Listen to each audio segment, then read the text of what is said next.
if you got a notification saying we are going live on Twitch, please feel free to ignore that. It might be that after Sunday's stream, I have left the Twitch stream key in the... oh, hang on a minute. Hang on a minute, chat.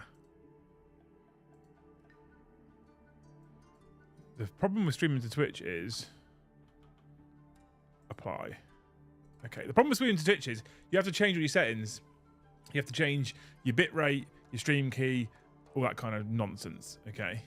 And so I am incredibly tired. I'll go into that little story in just a moment. So I went live thinking that it was just set up for YouTube because normally I just stream to YouTube. But on Sunday, we tried our first ever stream live to Twitch where we did a little bit of hobby building. And I think I got some work on the set to see if I can make it look like I would like it to look like. I wasn't particularly overly happy with it. It wasn't a bad stream by any stretch of the imagination. But it means changing everything, and I forgot to change it all back because I'm just used to streaming on YouTube. But thank you for joining us. Welcome everybody to Wednesday night's 40k show. And tonight, chat, I need you for two reasons, if I'm honest. I need you for two main reasons. I need you firstly to cheer me up. I'll explain. I need you secondly to energize me. I'll explain. Cheer me up. Why? My wife left me. Don't worry, this isn't some crazy midwinter minis drama. Luce has gone away for a week on holiday, so she left me with the kids for the week, which is fine. She deserves a holiday. She looks after me and the boys so frequently. I wouldn't be able to do what I do without her, to be honest with you. It would be impossible to do what I do without her, to be honest with you. So she left me with the kids for the week and went and she's gone and had herself a nice little holiday in Lancaster. She's gone to see some sights and all that kind of stuff. So that's not a massive problem. It's something that she definitely deserves, but I'm terrible, apparently, at being a house husband. The stream rate is... The streamed current bit rate is lower than the record... Oh, that's better. I fixed it. Okay, good.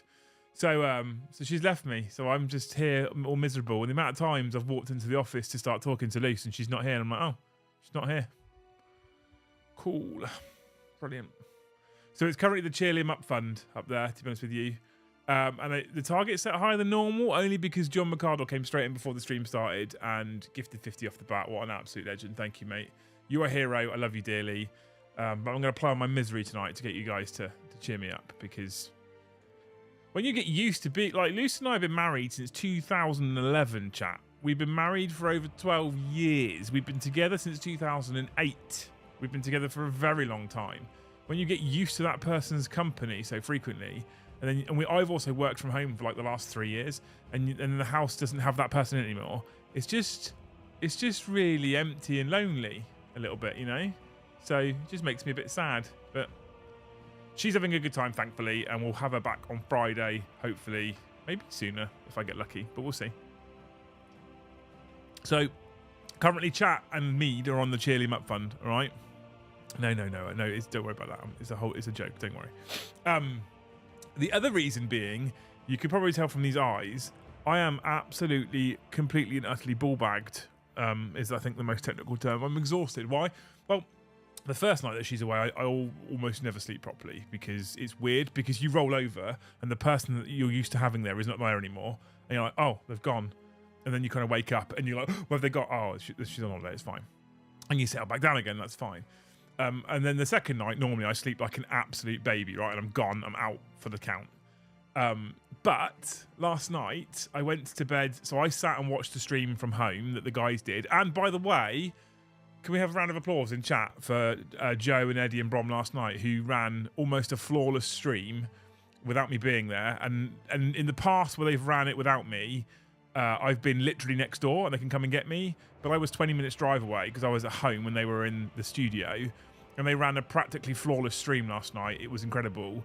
I was very impressed. It didn't help to start with, because I was so far away. I sat here and had the world's worst anxiety headache, because I was thinking to myself, if anything goes wrong, I'm not there to fix it. And I don't know if they're going to know how to fix it, because they haven't encountered some of these problems before. They haven't taught themselves how to stream. So I was an absolute bag of shit here last night. I went to bed exhausted because I was just so anxious the whole time. They did amazing. They did a great job, and I couldn't be prouder of them. So hence a round of applause and chat for the guys who did the stream last night. They did a really, really good job. It's a big moment for the channel, actually. I know it sounds awful to say this. I love streaming. I love being involved in streams, but it is a big moment for the channel when I can step away and the show goes on, because it means that in the future, I might be able to book the odd night off here or there, which would normally be a stream night, and not go into the studio and let them run it. And that's a big moment. That's a big milestone that we've hit, and I think they did a good job. I had to go in and set it all up, but in the future, over the next 6 months, I reckon we can get to a point where they can set it up, and then I can leave them to it. And that's really exciting, actually, to be honest with you, because it means I might get the odd night off. So I had a wild anxiety headache. Luce, bless her, because she knew I was watching the stream, phoned me, and we spent That's how bad it is, chat. Been apart for 2 days. We spent 2.5 hours on the phone last night because we've been apart for 2 days. That's true love, isn't it? So I finally went up to bed at about midnight. I was exhausted. I was on the kind of wind down after the stream. Like I said, I think they did a great job. I think they did a really, really good job. I'm not going to criticize at all. They were brilliant. I settled in bed. I put an episode of Sons of Anarchy on, like that. Boop. Sat back in bed with a little drink, and I was like, as in like a juice, not like I wasn't whisking it in bed now. It hasn't got that bad straight away. And I sat and chilled for a bit, and I was like, okay, we're good. And it got to about 1:45-ish, 20 to 1, and I was like, I'm nicely tired. I'm going to go to sleep. And that's the moment that my eldest walked in, and all teary, and was like, since I went to bed, I haven't been able to sleep. I've just been led there in the dark. Have you got any tips or tricks? And I was like, come on, get in. So he got into bed, and he sat there, and we watched some Family Guy until gone 1:30, when he was then like, I think I'm nicely tired, and off he went to bed. So I didn't get to sleep till 1:30. And then this morning, we had electrical inspectors that were going into the building this morning to test some of the electrics in the building. And at just gone 9 o'clock, I literally got up, got myself dressed and washed and prepped, went downstairs, put the kettle on to make my morning cup of tea, had a phone call from the fire monitoring station. The fire alarm has gone off 12 times this morning since 9:30. Not 9:30, 8:30. And I was like, oh my God.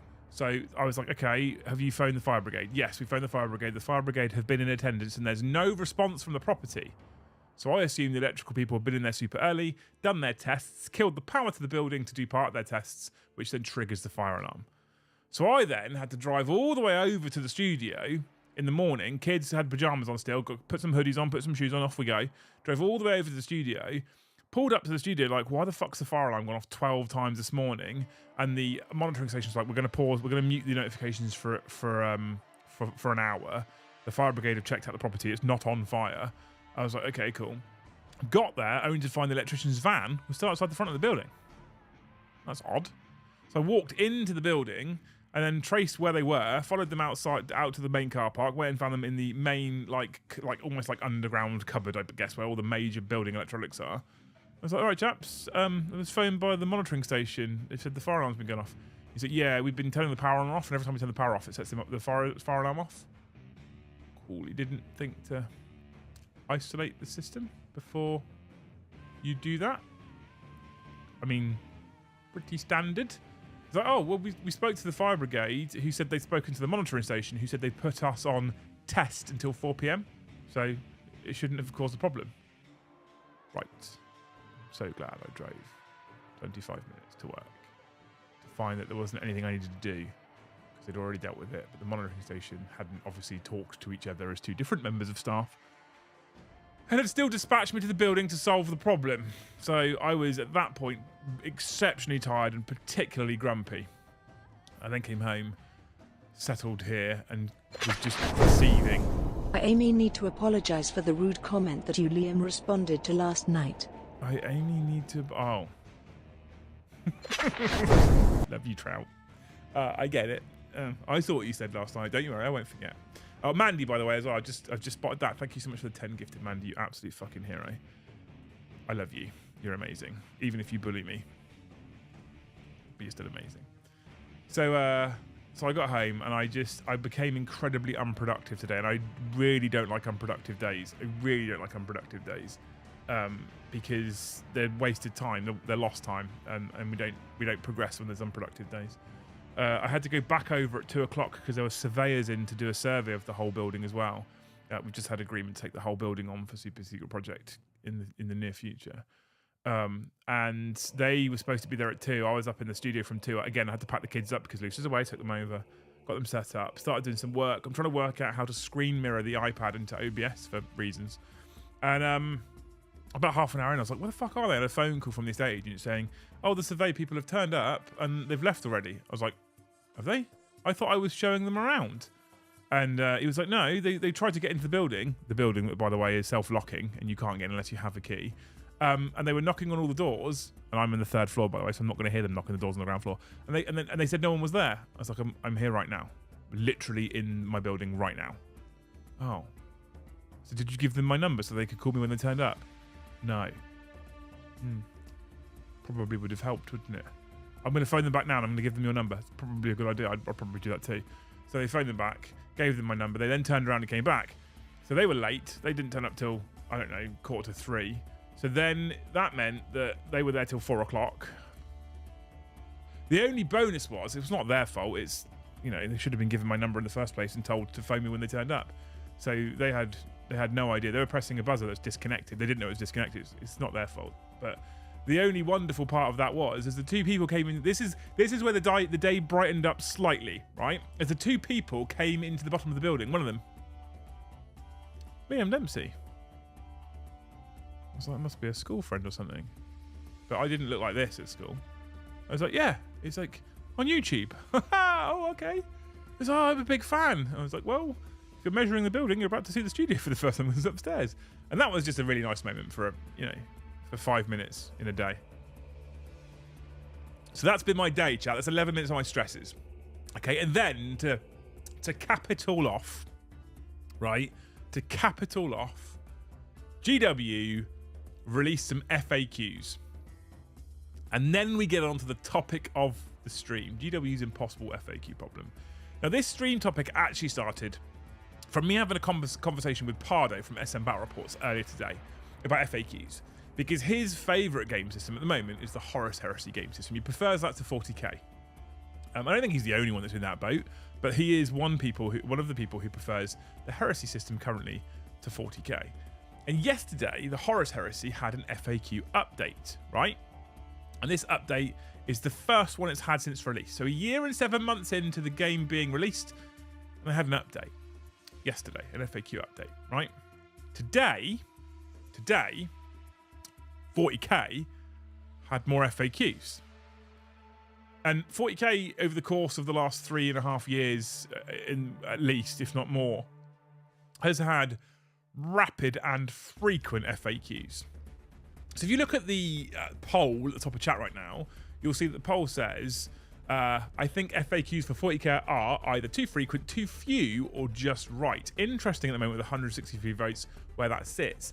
Because I think for a lot of people who play very regular 40k and play lots and lots of 40k, they would possibly argue that there isn't enough and they could act a bit quicker. But that's because we are on our current rules and it's not too overwhelming. I think for new players who are just joining the hobby or trying to get into 40k, they would perhaps argue the opposite, and that they are far too frequent, there's far too much chaos, they're all over the place, and how do they keep on top of what on earth is going on with the game? And some people would perhaps suggest that they're somewhere in the middle, and maybe they're just about right. But I thought it was an interesting question, and on top of which, what I did do, actually I had this up and I've taken it down already. What I did do was I did, in fact, get the GW... website's awful. The GW FAQs up for the latest round. Okay. Hang on, chat. I'll be with you in a minute. 40k downloads. FAQs. So if I show you wonderful people right now, so the first thing I need to do is, how do I do it? Is it function F11? There we go. Screen share. This should work. So as you'll see on this page, updated the 6th, updated the 6th, updated the 6th, updated the 6th. Predominantly what we've seen is updates to Space Marines. When did the Space Marine Codex come out, chat? And we've finally got FAQs. Finally got FAQs for Space Marines. Right, this is something that Joe has been chasing and emailing GW, by the way, for a very long time. And we finally got FAQs for Space Marines. And if we open up the Blood Angels one, like, okay, I don't mind them taking a long time to do FAQs for Space Marines. If it makes you feel better, I lost my ID/driver's license on Sunday, so I've been walking to work all week, and it's pouring rain here. It was found and turned in, picking it up tomorrow 40 miles away. You have to walk the 40 miles, humanity. That doesn't make me feel better, though, to be fair. That makes me feel sad for you. Can you, if you've just lost it, can you really not drive in the US? I barely ever have mine on me when I'm driving around, quite honestly, because my driving license sits in my wallet, and because I pay with everything via Apple Pay, I just don't. Do you have to carry it out there? Is that a thing? Interesting. I don't feel better though. That makes me feel sad for you. I'm a nice person, Mandy, so I feel sorry for you, right? KGP says, new player. I've got 2,000 points and feel overwhelmed when it comes to collecting all the PDFs codex. Exactly, right? But anyway, this is where I was like, okay, Space Marine Codex came out quite a while ago. I don't remember the exact time, but quite a while ago. Okay, so let's see how good a job they've done because of how long it's taken them to do this update. What we did, because Joe plays this particular individual character, is we went straight to Joe's Lord and Saviour, Gabriel Seth. Okay, so this is the Space Marine FAQ, because I was struggling to find what had changed, and this is going to get me onto my biggest problem with Games Workshop's FAQs in just a moment, and we will talk about this in more detail. Gabriel Seth, here he is. Here is the chapter master of the Flesh Terrors, Gabriel Seth, right? Who has been updated to coincide, to align, shall we say, with the brand new Space Marines Codex. Now, I haven't looked in detail at all of these particular new FAQs because quite honestly, I was tired and I couldn't be fucking bothered. But this is a character that we use quite a lot. I wanted to check it out.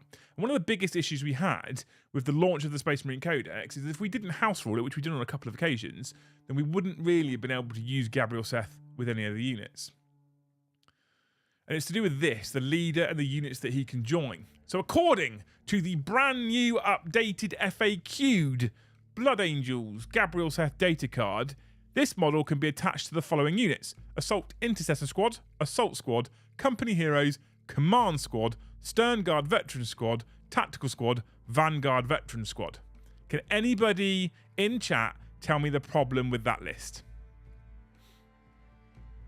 Can anybody tell me the problem with that list right there? I'll wait for you. Wait for you, chat. I know what I think the problem is.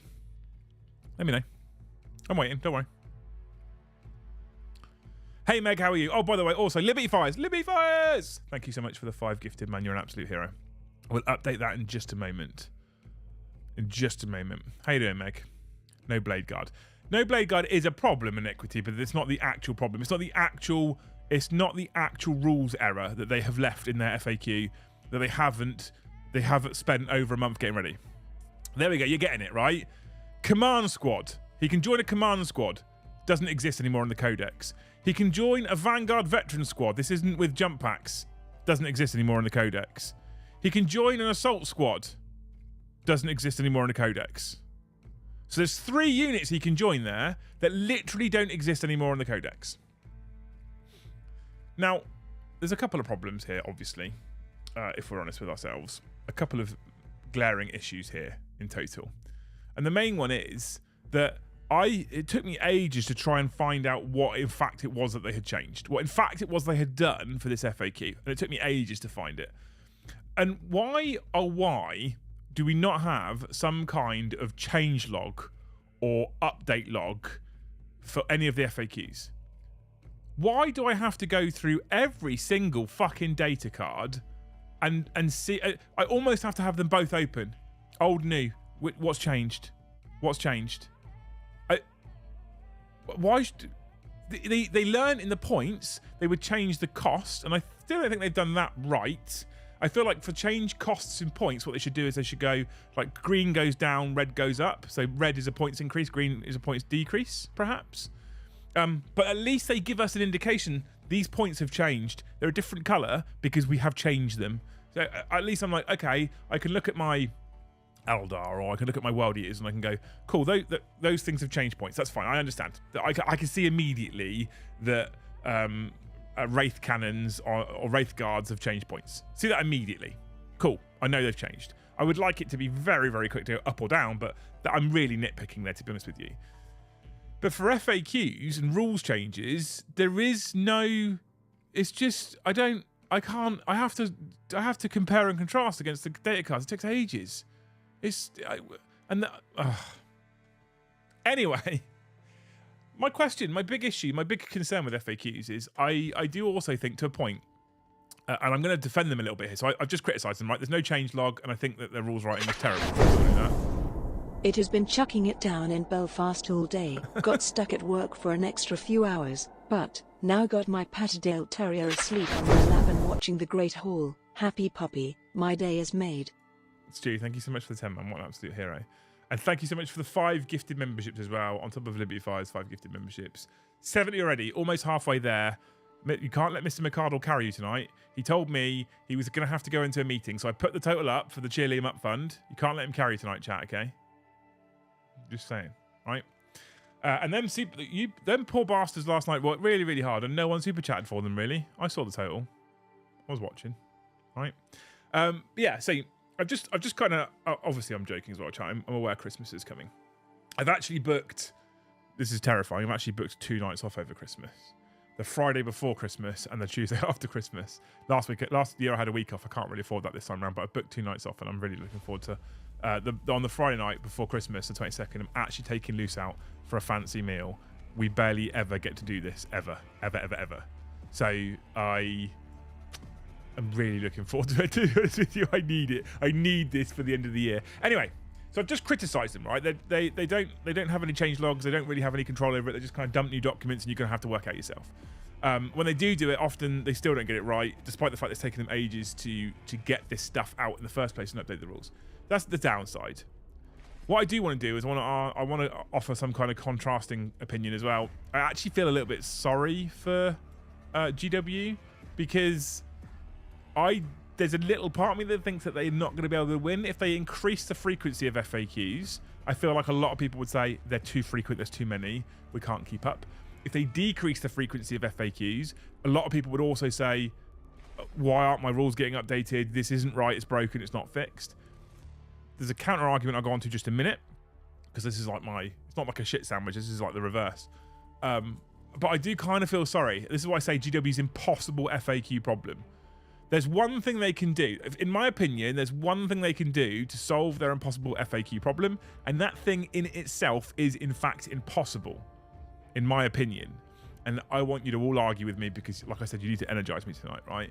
And the only way they're ever going to solve their impossible FAQ problem is by getting the rules right in the first place and not needing FAQs.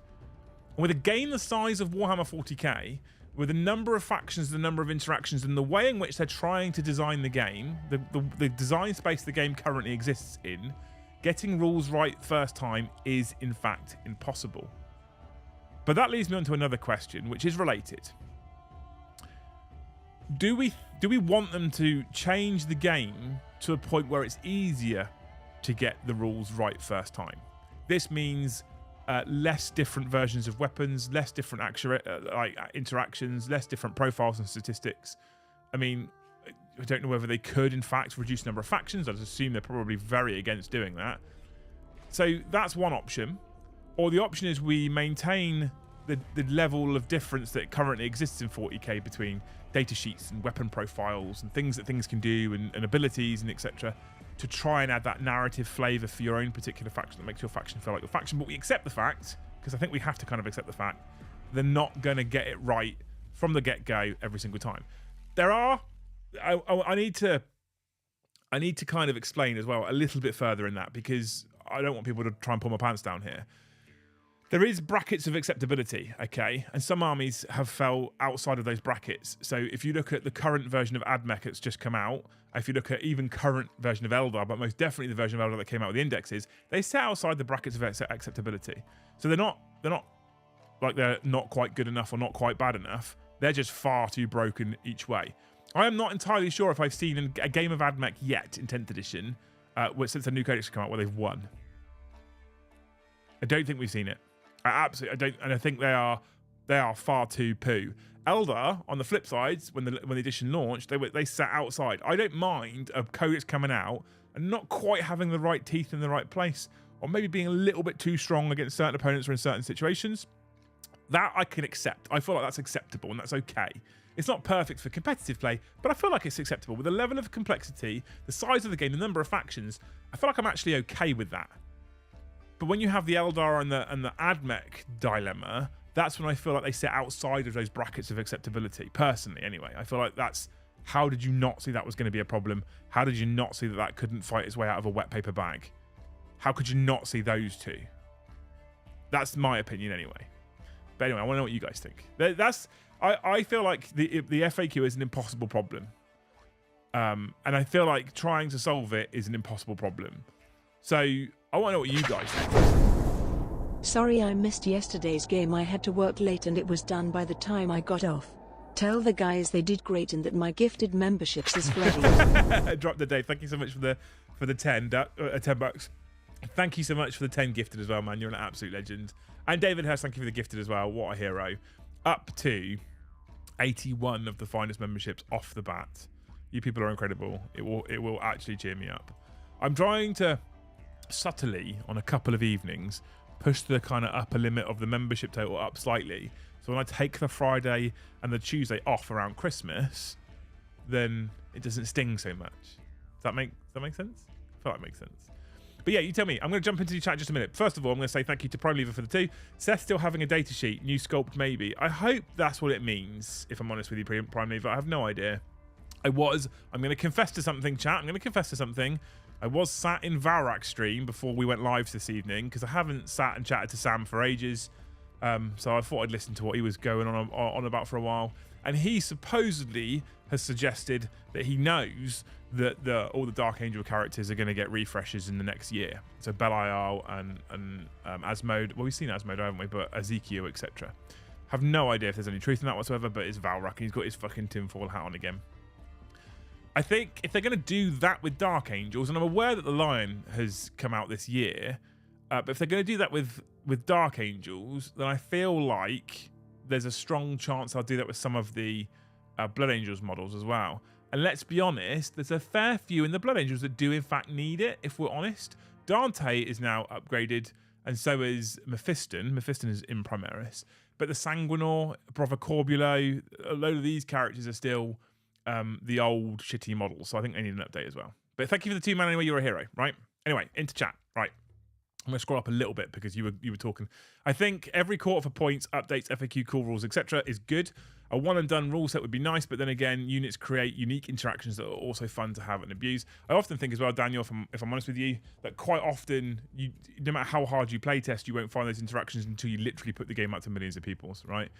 Voice, just accept the game is shit. That's what I do and have a lot of fun. Do you know what, right? I'm laughing. I mean, partly because you've not got a green name on your Voice, but I'm laughing. But you know what? That's kind of been my journey in 10th edition. I've said this a few times, and I maintain this. I kind of, throughout 8th and 9th edition, got a little bit of the bug to try and be a bit competitive and go to more events and try and play a bit harder and be a bit of a better player, try and optimize and improve. In 10th edition, I started like that, and I was really not enjoying the edition at the start, and I didn't really want to play it very much. I went and did the 10 days of 10th with Titans. I came back and I was just not that energized at all, to be honest with you. I was kind of meh about the whole thing. And we sat down as a team and we had a chat about it. You know, a lot of people have noticed that Chris has moved on and downgraded who he's working with now. But that's because Chris wanted to focus on competitive 40k. And we had a talk as a team, and I was like, for me at the moment, competitive 40k isn't it, because the game is in a bit of a shit state. And competitive 40k is very much, on occasion now, a rock, paper, scissors game, which for the person who brings paper versus scissors is not a fun experience. It's just not a good experience at all. And so we talked about it and was like, how about we literally start selecting units because we like them? Liam, how are the kiddos? And if anyone is feeling over it with 40k, the Hobby Collab is running a Blood Bowl giveaway this Sunday. Liam, I think you would make a great ginger spice. I love the fact you're prepared to pay $20 to advertise your channel. I'll do that for you in just a moment, okay? But yeah, so where was I? So I just kind of said to the people, hey, what if we just started taking the shit that we liked? What if we just started selecting units that we liked, selecting units that were cool, selecting units that were fun? What if we started mucking around a bit more with narrative? What if we started really leaning into playing Garage Hammer? Garage Hammer was kind of what we were known for anyway. It was, excuse me, sorry. It was a vibe that we definitely had in the garage, but it was definitely not necessarily 100% the attitude that we were bringing to the table every single time it plays. And so I was like, I want to lean into that more. I want to lean into the everyman 40k. I want to lean into the just going to bring shit that we like and throw down against each other and have fun. And sometimes it might be a dick kicking and sometimes it might not. Who cares, right? Who cares? Let's just have fun. And since I did that, since I accepted the game was a bit shit, I have had so much fun playing 40k. And we've then gone on and built the studio, and we've got hold of and built the studio. We've launched the studio, and I last night they did an amazing job, but I was actually a little bit like, oh, I can't be there because it's so much fun at the moment playing that game in that studio. I'm just really enjoying it. I'm really, really enjoying it right now. And I think it's because I'm gone, you know what? They're not going to make it perfect. I've accepted that. I don't really give a fuck about winning competitions and tournaments, so I'm not going to necessarily go and sort of mix in with the hyper-competitive crowd. I'm just going to enjoy myself. And I'm having so much fun with it. And I think if more people kind of went... The problem is, right, and I, to a point, am a part of this problem as well. The problem is the world of content for 40k specifically is growing and growing and growing. And the influencer space, and I hate the word as I've always said, but the influencer space is also growing and growing and growing. And people will do almost anything to try and get a click or a like. That's just a bit of a fact, ultimately, right? And often I think that the doom and gloom or that can emanate from the online influencer-based community can become infectious. And I think often people can get quite down on something despite the fact that it might not actually be their own opinion. It's just kind of, it's just absorbed because it's what they watch and what they enjoy and what they listen to. And so then they kind of regurgitate something that might not even be their own experience. And they'll hear 100 people saying, or 100 creators saying, 40k is dog shit. And then the next thing they know is they're having a conversation about 40k. It's a bit dog shit right now. Is it though? Is it? Because I actually think I'm having more fun at the moment with some of 10th edition than I've had throughout the whole of 9th. Right? Emil says, everyone is as invested as they want to be. You want to play tournaments, then you need to know the rules. If you're playing Beer Hammer with mates, who cares? You're not 100% right. 100% agree with you, Emil. 100% agree with you. Absolutely. And this is something where, like, I've said to the guys on the channel, we need to aim to try and get all the rules right because we're kind of putting that content out there for people to enjoy. But actually what we're trying to put across with the channel right now is that Garage Hammer vibe, is that hang out with mates vibe, is that beer and pretzels vibe. And who out there plays Garage Hammer or plays beer and pretzels Warhammer with their mates and can honestly put their hand up and say, we always get all of the rules right all of the time? I bet almost no one can do that. Almost no one. And if you do put your hand up right now and say, yeah, we're one of those people that gets it right all the time, I reckon you're probably talking bollocks, if I'm honest with you. Probably. If you really stop and think about it, if you really analysed everything, the difference is we have video where we can back look at it and see where we got it wrong. So comment today. Joe put 6 Thunderkin in a land fortress and got them out last night. And someone commented immediately, he's like, oh yeah, I got that wrong. Because Thunderkin count as 3 models, not as 2 models. Right? So, and he was like, oh shit, yeah, that's on me, I got that wrong. But if you get minor rules interactions slightly wrong, as long as they're not game changing, who really cares? Like I've said, right, as well, with the channel, we're trying to entertain people. Do you need to get the rules right to be entertaining? I'd argue not necessarily. If you look at things like chat plays, we completely change the rules for chat plays just for fun, just to enjoy ourselves. So what is it then, chat? What do we want with FAQs? Is it the right balance? Interestingly, with the poll right now, there's a relatively even spread I find quite interesting. Too frequent is sat at 30%. Just right is sat at 31%. Too few is sat at 39%. That's interesting. I'm okay with the current level of... Here's my thing. Here's where I sit on it, just so you guys know, if you give a fuck. I'm okay with the current level of FAQs. Some of them I wish they'd got out slightly faster. I don't feel like we needed to wait this long for Blood Angels, Dark Angels, etc. to come out. So some of them I wish we'd got slightly faster. But what I would like, the only change I would like, and I'm going to suggest this next week when I have a chat with my guy from GW, what I would like is just some kind of change log, some easily noticeable way of saying that this thing has changed. Having the rules accurate just helps with the shared experience and having the game be relatable. Oh, well, I'm not saying. So what I'm saying is, right, I'm not saying we should just chuck rules out the window, just fucking do what we want.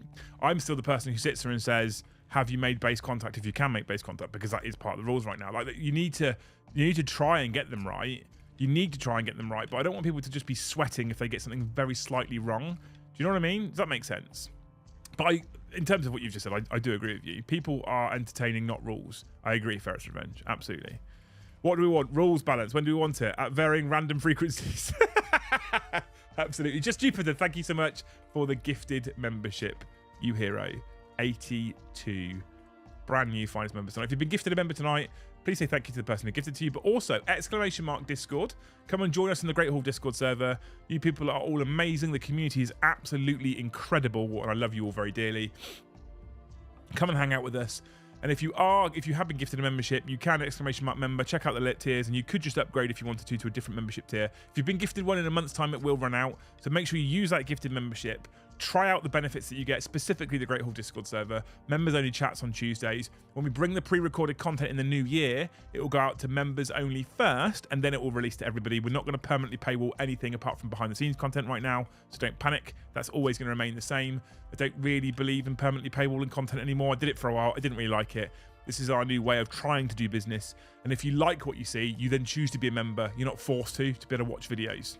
I think that's a nicer way of doing it. Like, hey, we're going to put this out there, and if you think we're good enough, you'll pay. And if you don't have to, and you won't have missed anything. So I'm not going to say you need to pay for this, and then you pay and you watch it. Go, that was a bit shit. Why did I pay for that? That's what we're trying to do anyway. So if you enjoy the content after being gifted a membership, if you enjoy the Discord server, then when your gifted runs out, perhaps think about becoming a member permanently all by yourself. It's incredibly helpful for us. 80% of the channel's revenue is in memberships, and of those 80%, somewhere in the region of 60 to 70% of those are gifted memberships. So gifted is literally the thing at the moment that is keeping the lights on, both here at home and in the studio, and keeping people in jobs and people paid and Joe fed and Eddie and Monster. So thank you so much. You amazing people. Anyway, Meg, back to your 20. The kiddos are okay. They're alive, importantly, right? They're doing well. The frequency is not an issue for me. It's the lack of changelog and quality control, i.e. Angry Gabe. Exactly. That I agree with you. Thanks, to be honest with you. With the fanciest of logos, by the way, because it's red and blue, which means he's been a member for over 24 months. What a hero.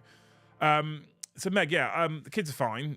I'm very lucky in the sense that my kids are absolutely gloriously behaved almost all the time. They've been incredible this week. So we got fastballed the trip to the studio this morning to deal with that fire alarm, and they just put their jumpers and shoes on and got in the car. Come on, Dad. And I was like, I'm ever so sorry, because I'd promised them a relaxing morning. It's not your fault. They're just amazing children. They're incredible. So they're not a challenge at all. They're just amazing kids. And that's testament to Luce as well, to be fair. If anyone's feeling that the Hobby Club is running a Blood Bowl giveaway this Sunday. So if you don't know, Meg, if you guys there's 350 people watching tonight. I haven't pressed this button yet because we're only at 140 likes out of 350 people watching. We should be able to get 350 likes, right, with 350 people watching, if you enjoy the content, of course. There's always those people that press that thumbs down button. Thank you. It's still engagement. But if you don't know who Meg is, Meg's from the Hobby Collab, which is a channel that exists over in sunny California. And if you go check out Hobby Collab, they do a number of streams throughout the week, which is them hobbying, and they do little shorts and all kinds of stuff.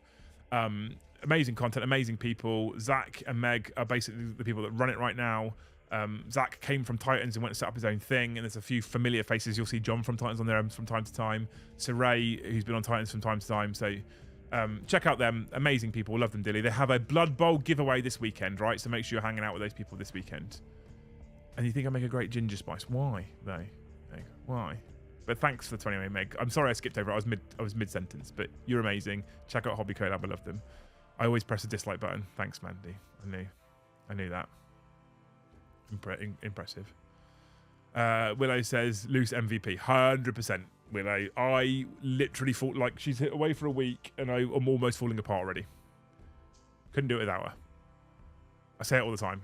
She gets all embarrassed when she's sat over there, but when she's not here, she can't argue me. Literally couldn't do this without her. Impossible. So, you know. Rory! Evening, bud. How are you doing? Evening, everyone. You're late, by the way, mate, by 39 minutes. You're late, but thanks, mate. Welcome. Your average paramedic, thank you so much for the 5 gifted. You're a hero. Skippy the Magnificent, thank you for the 5 gifted. You are also a hero. Thank you so much. You wonderful people. Putting us on almost that 100. Like I said, I set it at 150 only because Mikado will come in before the stream even started and drop 50, right? Don't forget to mention the subs target. Yeah, thanks, guys. We are also on this side. The road to 30k. Okay?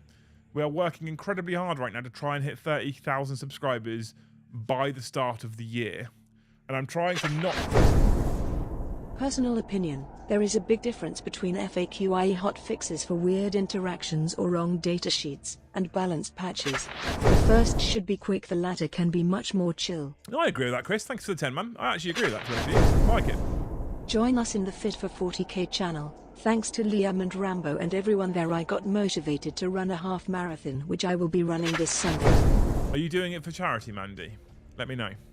Because if you're doing it for charity, we can share the link in the Discord as well for you. If you're doing it just for yourself, fair play, that's amazing. I'll be honest with you, over the course of the studio build and getting everything ready, I've absolutely neglected the gym, and I've neglected the Fit for 40k channel in Discord. I've not been going, and I'm hoping to go back next week, and it is not going to feel very good, but hopefully I'll get back next week. But thank you for the 10 anyway, Mandy. You're a legend. We love you. You've been with us for a while now. Honestly, love you. You're amazing. But yeah, we have this side. Oh, goddamn camera. We have the road to 30k, right? I'm trying to get to 30k, so I'm going to be doing a stream on New Year's Eve because we'd like to do that. We'd like to see the New Year's with all you wonderful people. And I'm trying to get to 30k subs before 2024. Okay, that's my plan. To try and get to 30k subs before 2024. I'm trying not to do it by having another big channel shout us out because I don't. You kind of gain. I'm not sure. What I would like to do, 330 people in chat watching.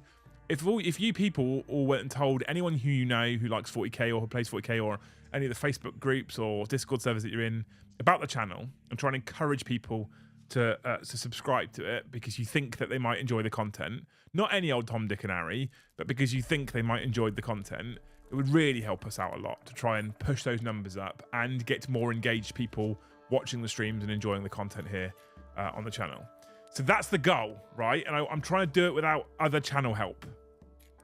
I know it's weird. Like other channel growth, like when we get channel growth with Titans, it's fine because a lot of the Titans audience that come and watch us stick around. A lot of you people that I see in chat, I didn't see before the Titans collaborations, but because you watch Titans live streams and we do live streams, I feel like those kind of collaborations make sense. We kind of appeal to a similar audience, so it's fine.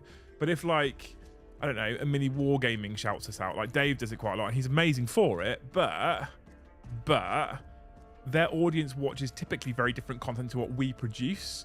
And so I feel like in that circumstance, we're kind of gaining fake numbers. We're gaining subs that won't watch. And I don't want those people. It's not I don't want those people, but you see what I'm saying. I don't want people to sub because they've been told to, who then have no interest in actually ever watching the channel because it's a fake number then. Do you know what I mean?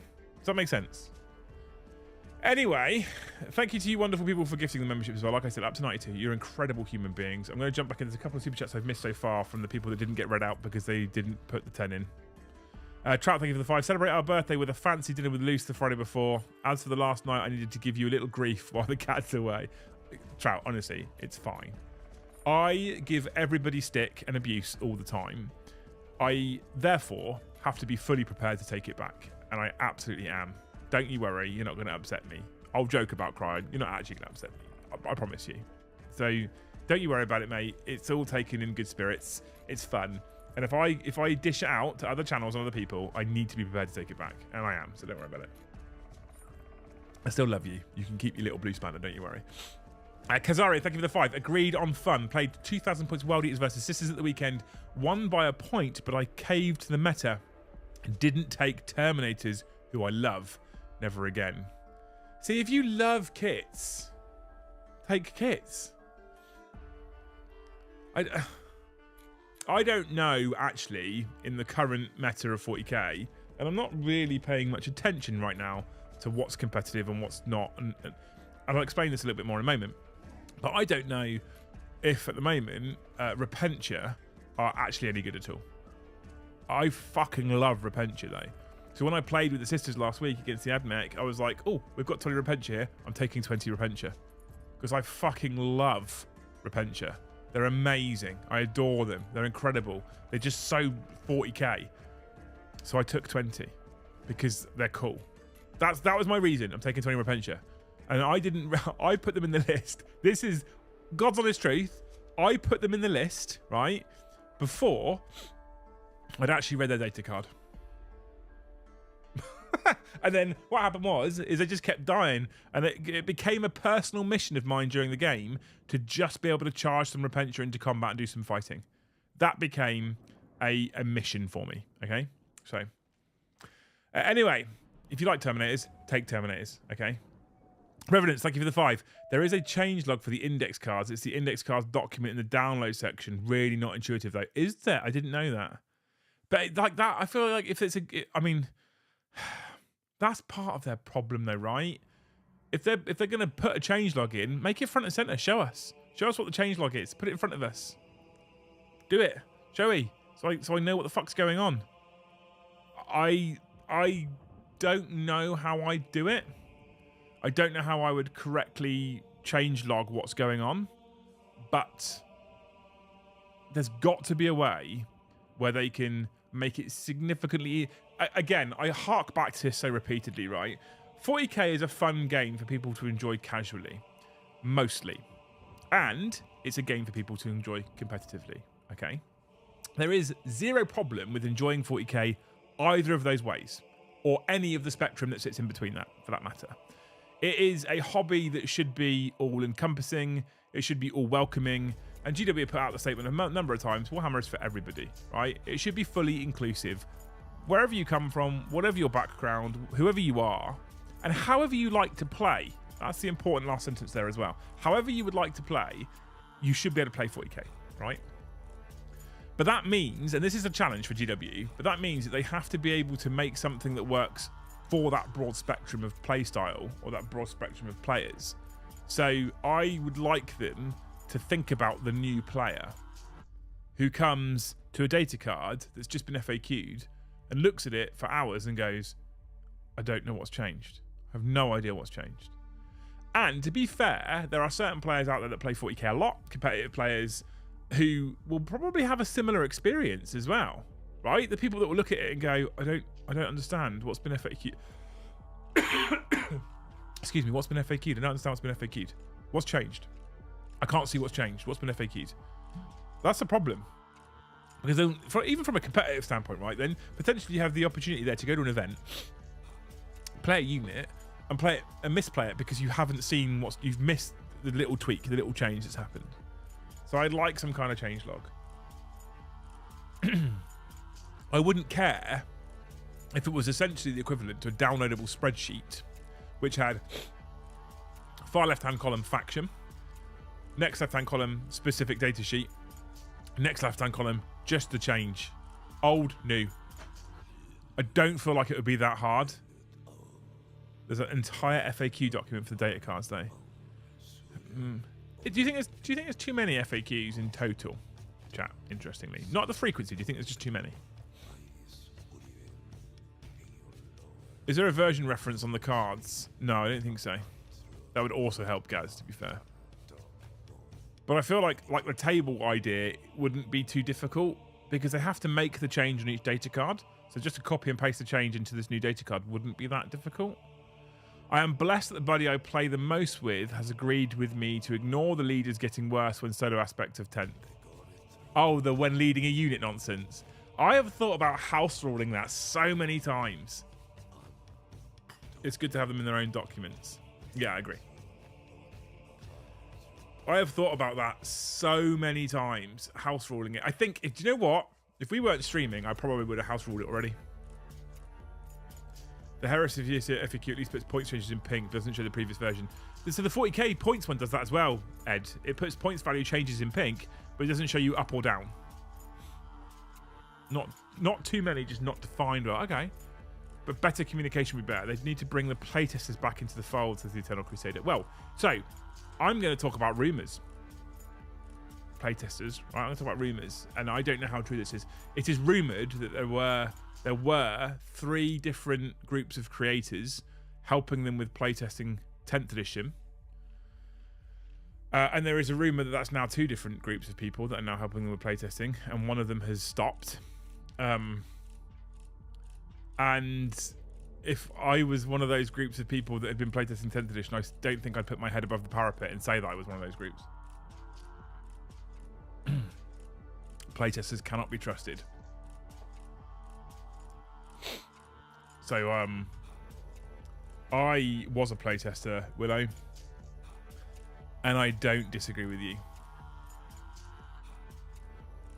I had absolute rows about things that didn't make narrative sense, and then you would learn about the other people that had a hand in playtesting the particular unit, rule, book, faction, and then that book would come out absolutely busted, and that individual or that group of people suddenly had an army already made, ready to go for tournaments. I agree with you, Willow. I'll be honest. I know sometimes you and I don't see eye to eye. I agree with you. I do not disagree that playtesters can't be trusted. And I've been asked a few times, actually. People have said, if they brought back playtesting, would you do it again? No, I wouldn't. I'd refuse. I absolutely refuse. I don't want my name on it. I don't want my name near it. I don't want my name anywhere near the fact that, oh, Eldar absolutely busted and Liam likes Eldar and he's a playtester. I don't want my name anywhere near that, because that's not me. I hate that. I can't be involved. And the other thing as well is, for my personal experience, there were some things that we pushed to change in playtesting, and we then saw those things after the fact in the actual codexes when they came out during 9th edition. And that was quite a big proud moment, like when you could see a rule there that you had basically written near enough word for word the way that I had written it, and that then I saw that in the codex. Incredibly proud moment. But what I said it was predominantly me and Brom that play tested to start with. It was almost completely me and Brom, actually, to be fair. And we pushed really fucking hard for units to represent narratively what they should as best as possible without breaking the game, okay? And this goes back to a comment I think Gaz said last week on the Liam and Joe show. You can't make them 100% narrative, because you'd end up with one custody flattening every single army on the table. So you can't be 100% narrative, but as close as possible, narrative interaction, and not just like broken nonsense all the time. And it was, do you know what? Honestly, I was one of the people who invested in and involved in playtesting the World Eaters Codex for the 9th edition release. And I had a hand in writing the World Eaters Codex for the 9th edition release. And almost everything that I wanted to happen in that codex didn't happen. And I argued, and a lot of it was based on, but in Aaron Dempsey's book, in Aaron Dempsey Bowden's book, there's a World Eater with a heavy bolter who is one of Iskandar Kaon's closest allies for that book. But you've taken Havocs out of World Eaters, but he's a Havoc. He's a World Eater's Havoc. Like, it doesn't narratively make any sense. And I got overruled repeatedly.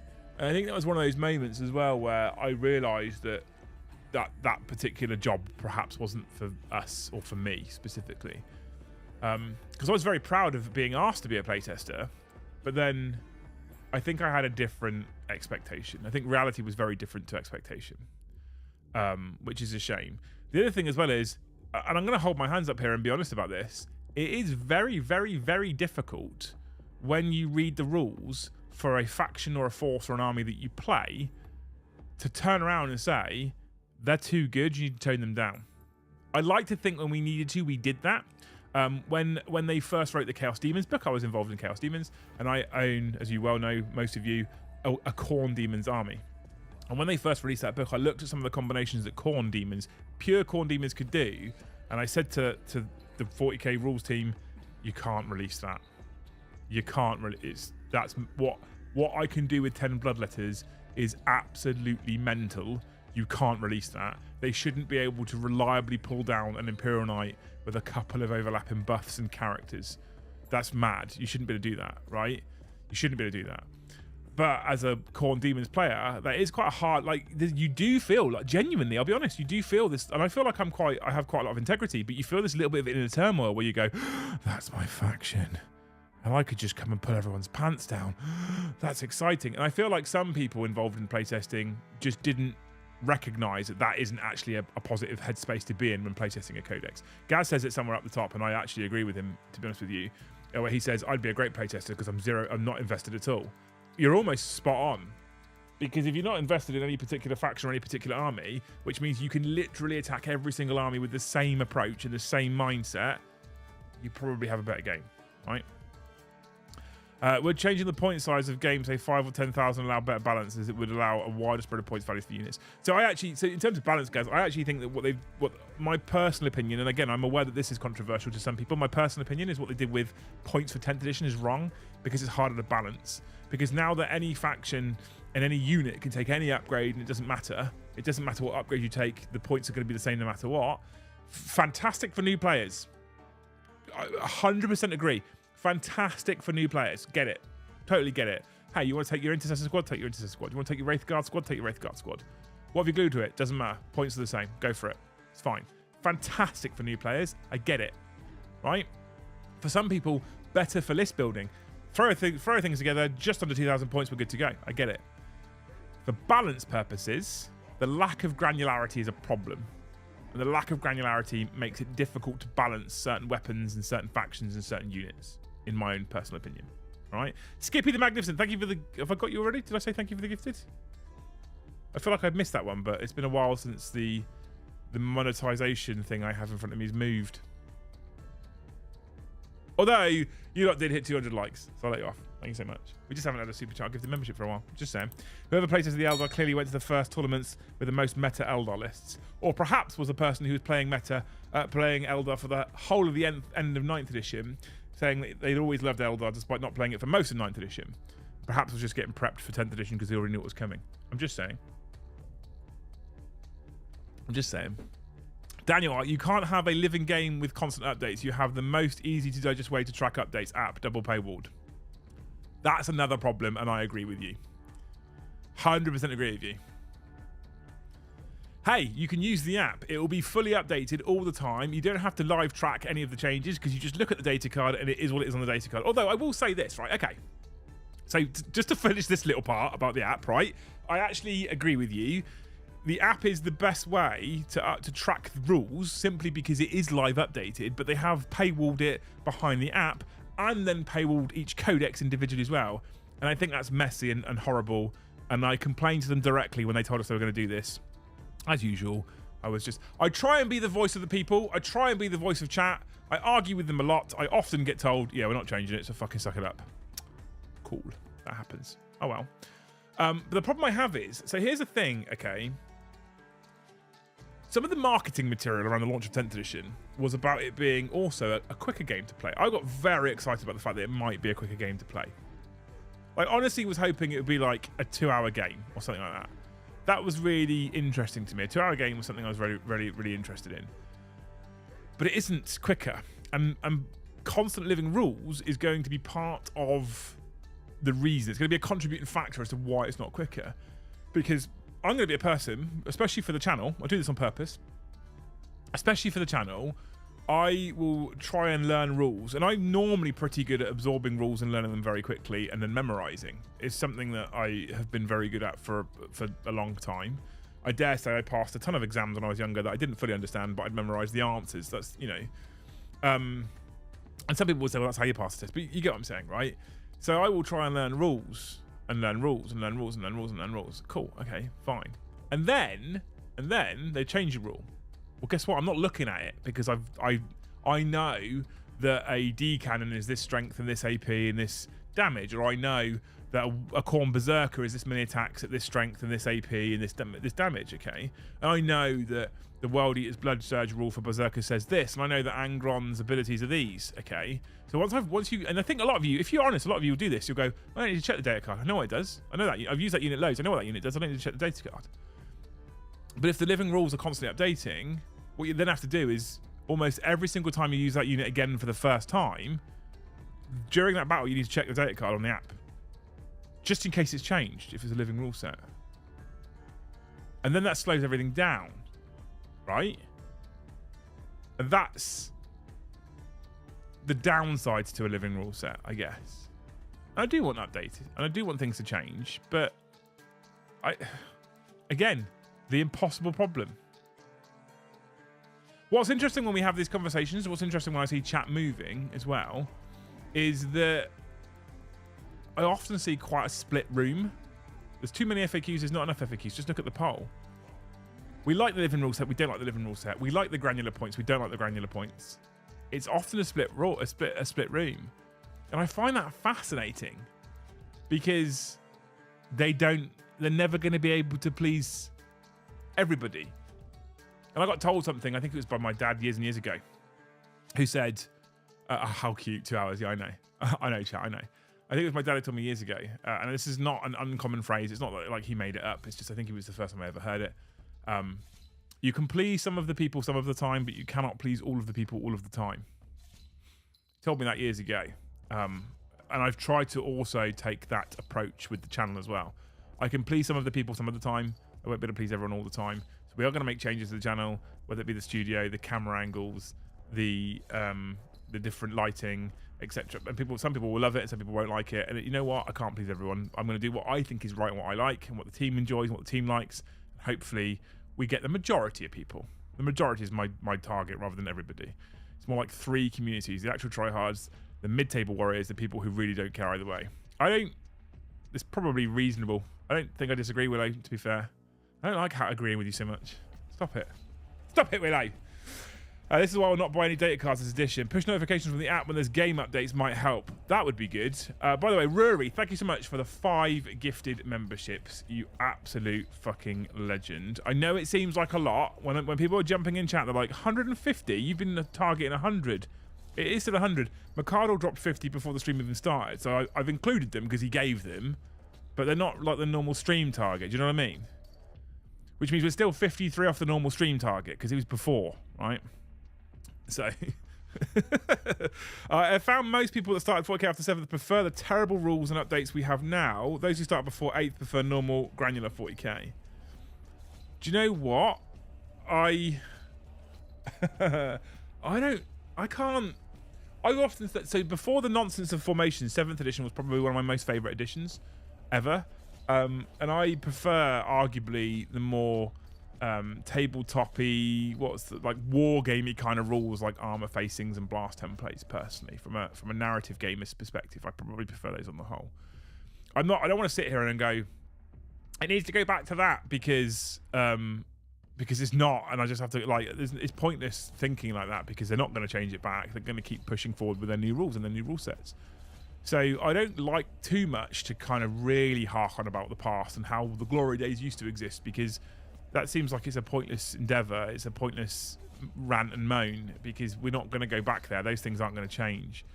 And so we might as well embrace what's happening and going forward. And I'd like to, I think, put more effort into just kind of focusing on how we can improve things going forward, and bringing things like change logs in or push notification updates is embracing the new rules and also offering them a way in which it makes it easier to understand, more digestible, more accessible, etc. So yeah, that would be important. Like, I'd like that. That'd be good. But I also don't feel like, and I you are right. I think I played before 8th. I probably did prefer the older edition. But what I find very interesting is Heresy is 7th was the downfall of 40k with Death Stars. Yes, more than it was. I don't disagree.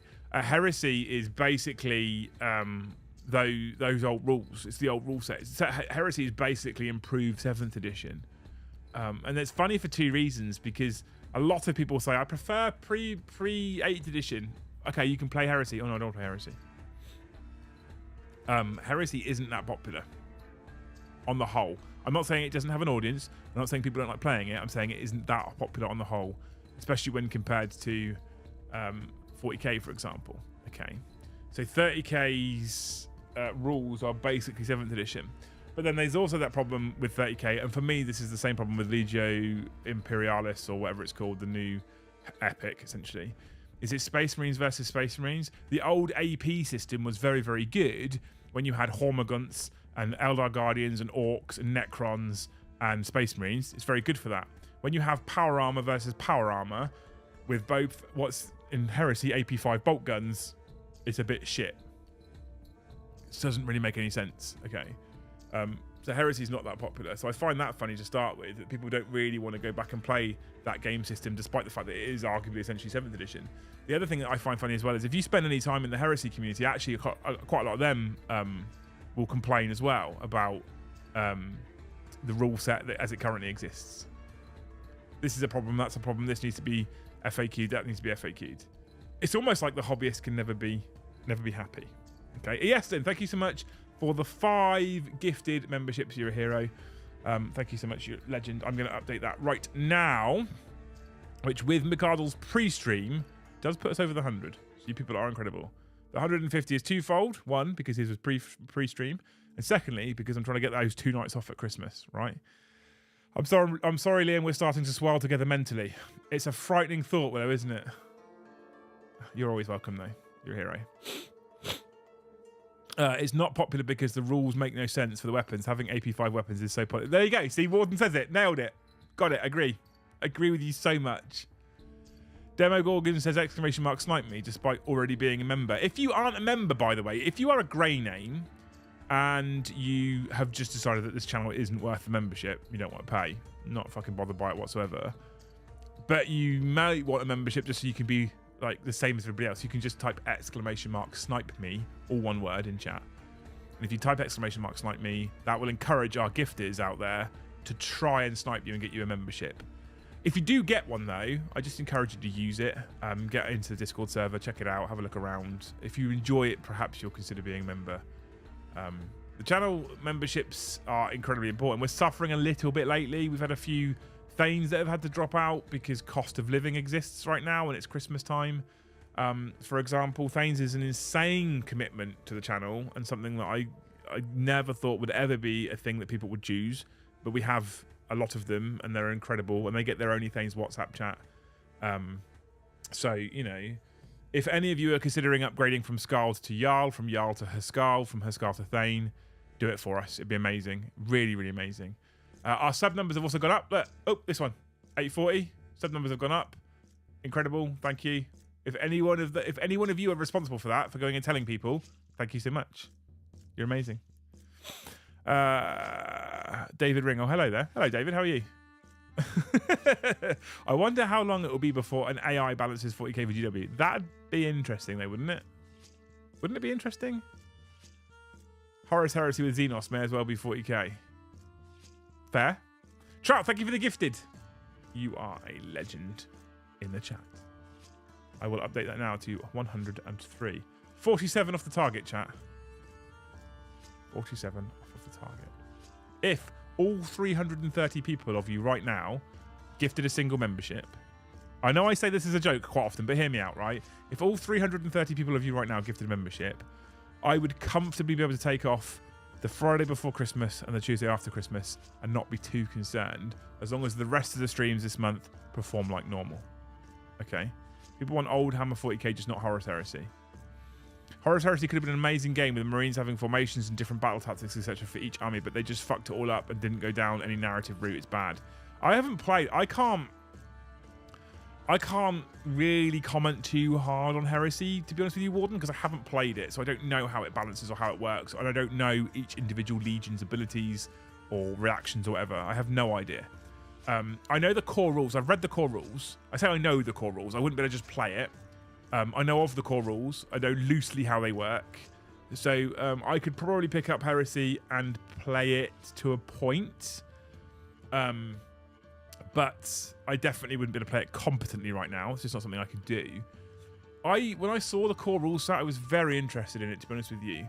When I saw how all the rules were laid out, I was less interested in it. And the thing that really hurts me with Heresy is the fact that it's Space Marines versus Space Marines. You know? That really stings. It doesn't... My favourite faction is Eldar, by far. I do love my World Eaters. They're probably my second favourite overall. And I love my World Eaters. But I was thinking about this the other day. I can't remember who I was talking to. I love Eldar. I love Tyranids. I love Necrons. I actually came to realise that with the exception of Tau, no one really likes Tau, with the exception of Tau, I'm a big Xenos fan. The Alien is my favourite. With the slight exception, World Eaters. But the Alien is my favourite, by far. And that doesn't exist in Heresy, really, at all. It doesn't exist in Imperialis. If they'd have released Imperialis in 40k age, do you know what? I probably would have bought into it. GW messaged me and said, for preview content, are you interested in the Imperialis? I looked at it, realised it was set in the Heresy era, and said no. I don't. Please don't send me any products because I won't use it. So please don't send it to me. Because GW, they're also, they are also encouraging people to be honest about what they're prepared to review and what they're not prepared to review, and I don't want to piss them off because they look after us with a lot of new product and new codexes and stuff like that. So. Imagine going to a grim, dark sci-fi game and picking a human to be.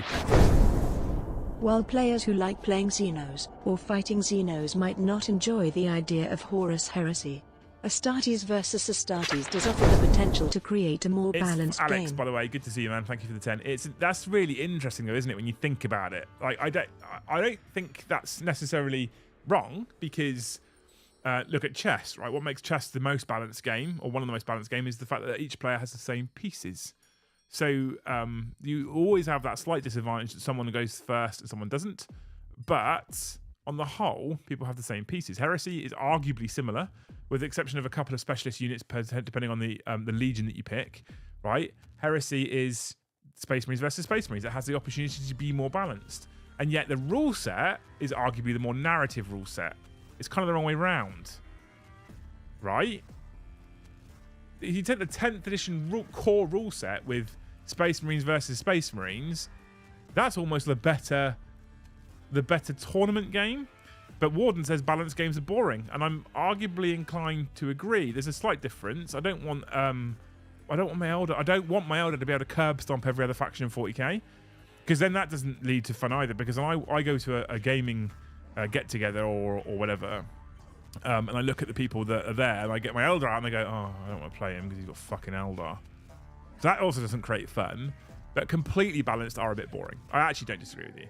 Anyway, Daniel, you chose to become a member all by yourself. Daniel Hagen, thank you so much for becoming a Heresy member, you absolute hero. Thank you, choosing to spend your own money. Ruri, with the 20 gifted. Oh shit, son. Thank you so much. You've already given 5 as well. That's 25 from Rory tonight. What a legend. Zodiac with a 5 gifted. Demo Gorgon with a 5 gifted. You two are also amazing human beings. This community of people we have is amazing. Thank you so much. I don't have words for it. I don't have words for it. And then Warhagen 40k. Thank you for the gifted membership as well. I don't have words for it. You people are incredible. Thank you so much. So that going 15, 31, 35. Crute Army. Crute Army? What about Bane? Thank you for the 10. Paddy is going to be adding some Crute, or is adding some Crute to his At least with them having the Solar Auxilia, Teresa no Astartes options. But then you see the price of Solar Auxilia units. Yeah, but like,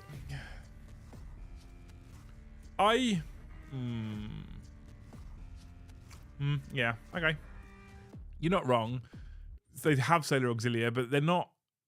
They're just humans. They're not that. So I love the Astra Militarum in 40k. And one of the reasons why I love the Astra Militarum in 40k is simply because it's the relatable human to the terrifying galaxy. Okay. That's one of the main reasons why I like them. And in terms of building an Astra Militarum army, I get so into it. I love the model range. I love the tanks. I love the whole concept of building the Astra Militarum army. But I'm going to hold my hands up now and say that when I then play Astra Militarum, I actually find them a bit boring personally to play with. In terms of them in 40k, I think they're absolutely required. I think it gives us that kind of point of reference narratively to a human's eye view of an Astartes and of a Tyrannid and of an Orc. And I think that that's why I like Astra Militarum so much in 40k. But choosing to play, like, I prefer to play the space elves with the wizardry. That's cool. I like that. Just a child stealth into the room. Hang on, Ben. What do you want? Do you want to come and say hello? You gonna come say hello? Say hello, everyone. Say hello, everyone. Hello, everyone. What do you need? It might be in the lounge, or it's in the kitchen, or you can speak to James and he can help you. Okay? All right? Right, so go look in the lounge or look in the kitchen, and if you can't find it, go and ask James, okay? Because they were both on the table, so one might be in the lounge. Okay. Sorry, chat, I did say I had to still be a parent at the same time. That's still happening right now.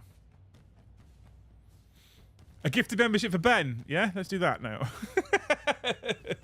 You see how nervous he got? He's normally a camera whore until he realizes that we're actually live. Congratulations, Liam. You've discovered that normal humans are in fact boring. We talk about real life, though. Willow, we talk about real life. He sounds like a less jaded Liam. Luke is here. It's not Luke. His name's Ben.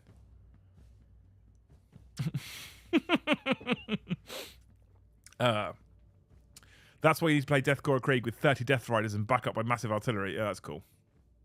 That'd be cool. I like that. Plague of Shadows, thank you for the 5 gifted. You absolute legend. Did I capture that? I haven't captured that yet, have I? No. So I'll update this now. Thank you so much for the 5 gifted, man. What a hero. I just saw, I've got this big fucking screen in front of me, right? My office, my screen in my office faces the doorway into the office. And in our house, the living room, or what would be the living room, you can see the fireplace behind me. What would be the living room is essentially our office. It's the biggest room in the house. And Lucy and I've turned it into our office because for 3 years we've both worked from home. So my desk literally faces the doorway, but I've got this big 42-inch monitor and another 32-inch monitor, so I can run everything. I've got this big mobile command station. I should do it behind the scenes one day. You guys might be interested. And there's a gap underneath the monitor where the desk finishes and the monitor stops there, right? And I just saw this little head dive in behind, like some little prone dive in behind the desk, and I was like, and that's because he knows I'm talking to people, so he knows I'm live. So what he'll do is he'll leopard crawl all around the desk until his little head appears at the bottom, and he's like, like, hey, what do you want? But normally what he'll do is he'll crawl round and he'll go and talk to Luce, but obviously she's not here, so he can't do that. Ben fact. That's the thing we should do. Bane Roller, thank you so much for the 5 gifted. Adrian, thank you for the 1. You people are incredible. I was only joking, by the way. You don't have to gift a membership for Ben. You won't see a penny. No, I'm joking. I'm joking. It's been hard, actually. Shopping for them for Christmas has been difficult. What do you want? Nothing? Brilliant. Okay. Riri, thank you for the 5. What did you think of last night's stream? Are you more confident to let the guys stream on their own more? Or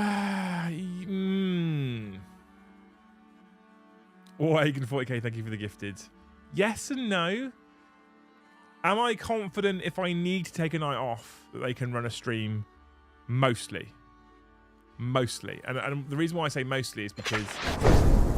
Don't apologize for being a dad. Thanks, Drop Dead Dave. I appreciate it. Yeah, it's not that professional though, right? I know you lot don't care. You're like, shut up, you idiot. But it, you know... Drop the Dave, thank you for the gifted as well.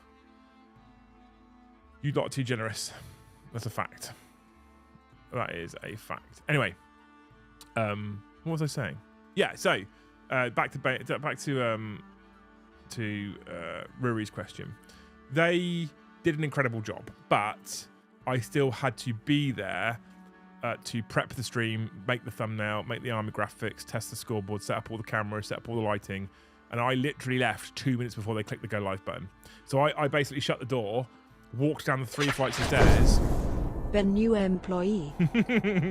Thanks for the 20, mate. I shut the door, walked down the 3 flights of stairs, got to the bottom of the stairs, and at the time I got into the car, they'd already gone live. That's how late I left to leave. I literally got everything set up, wrote down the shutdown procedure for Brom. There you go.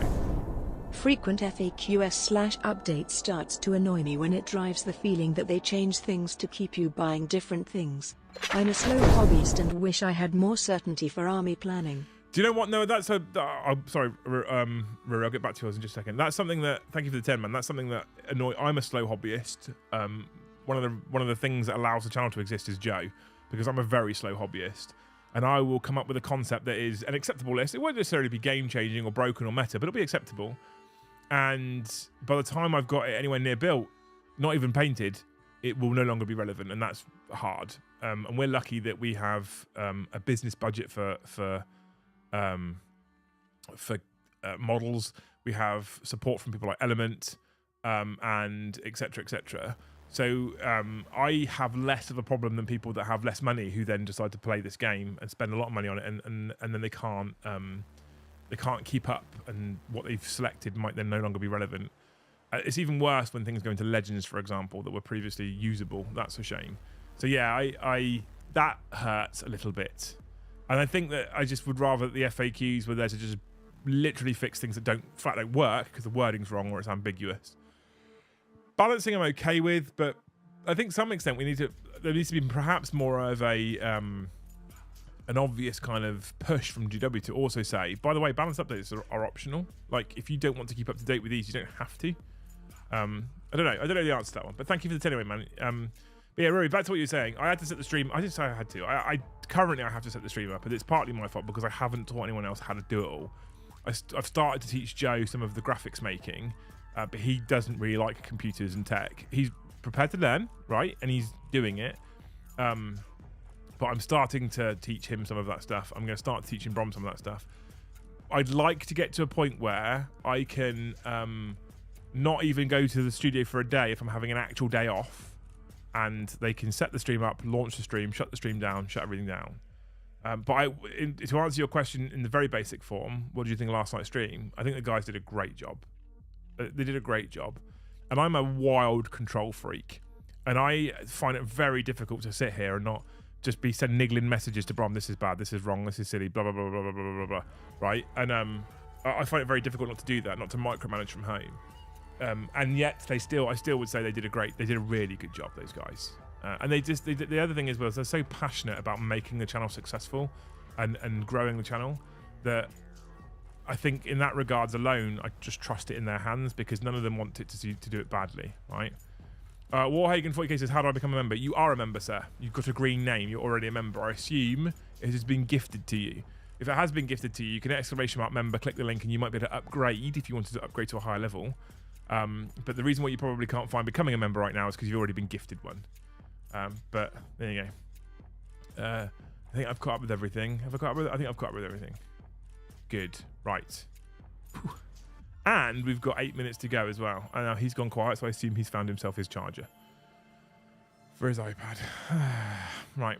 Buy kits you want to build instead of meta kits, says Warden. That's what I'm doing right now. So if you watch the hobby stream on Sunday, I was building these chaps, these cheeky chappies here, Wraith blades with axes and shields.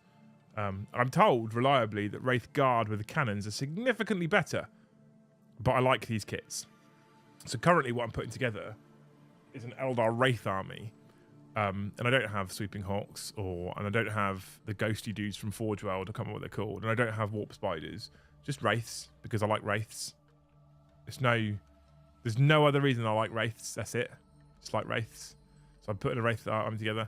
And I was also told reliably that the best choice for a Wraith Knight was 2 Wraith Cannons, or at the very least a Wraith Cannon and a sword. So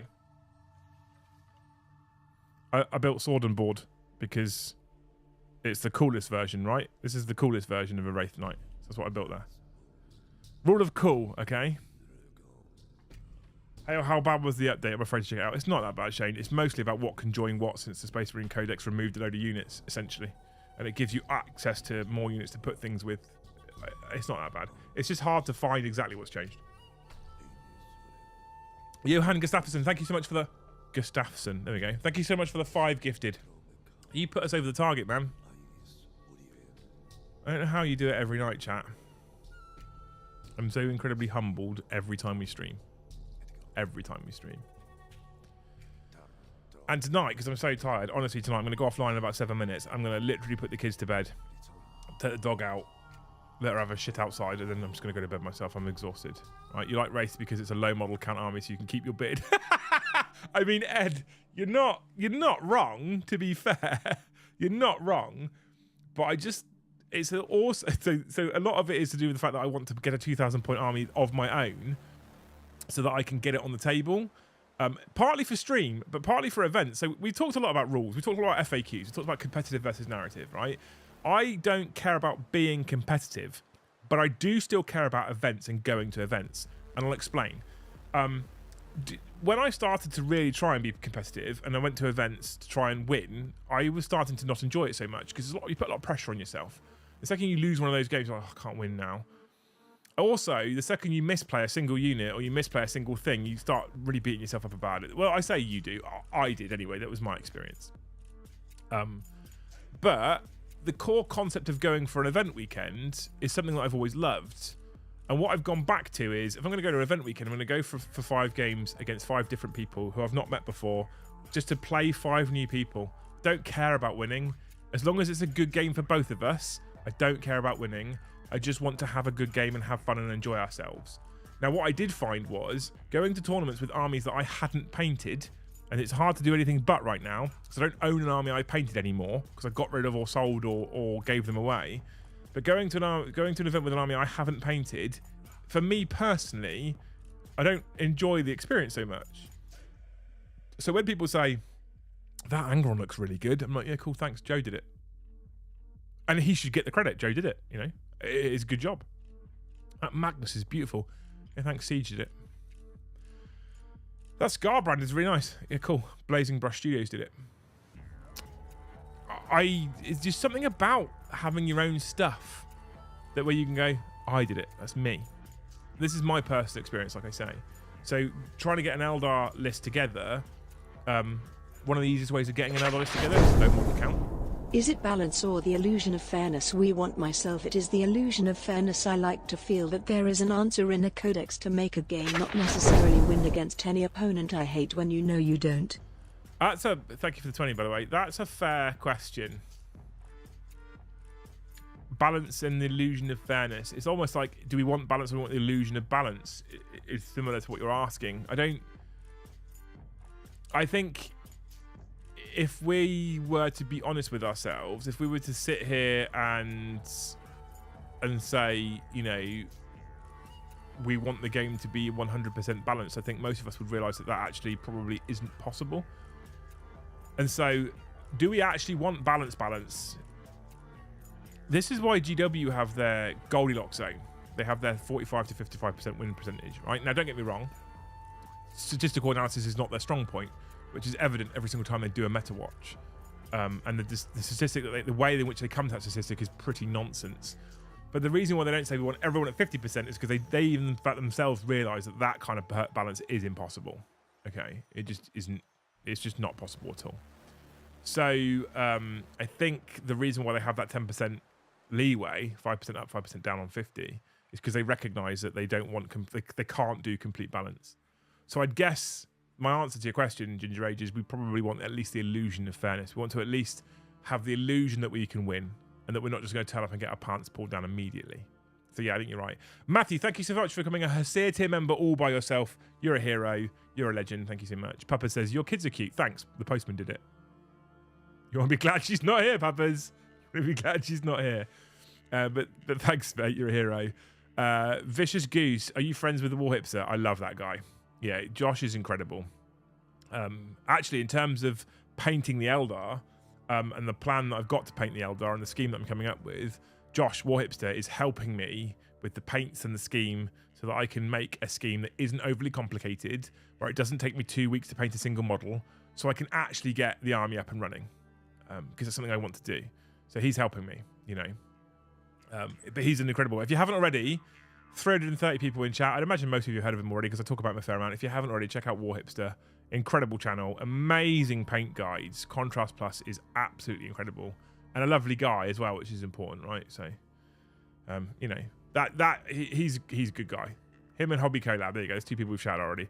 You like Wraith because, oh yeah, so you are right, Adam. Basically what I was saying is you are right. The low model count is very important to me because it means I might get them on the table. And I think if I can get a core army of kind of Wraiths on the table, then I'm more inclined to be able to add a unit of Banshees and add a unit of Dark Reapers, and then maybe add some bikes. And do you know what I mean? Like, it's the core's there then. It's not, it doesn't feel like a 2,000 point slog because I have an army. And then you add a bit more, then you add a bit more, then you add a bit more. I believe his name is Posh Joe. He is Posh Joe, yeah. Yeah. I'd love to see an Eldar Wraith army in Turbo Dork colour shift patterns. That'd be cool.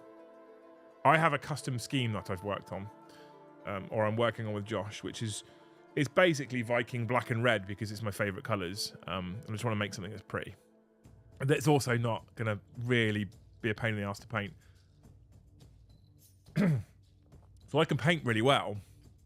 Well, that's an egotistical thing to say. I can paint really well, but it takes me fucking ages and I just never get anything finished.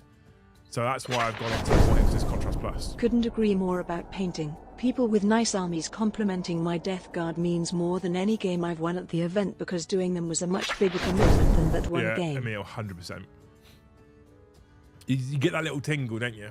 I've had it before. Like, I've had my old-time Han Eldar, which I painted by myself, was the only full army I think I've ever really painted. I've painted Admech and Knights before, but neither of them was really a full army. It was usable.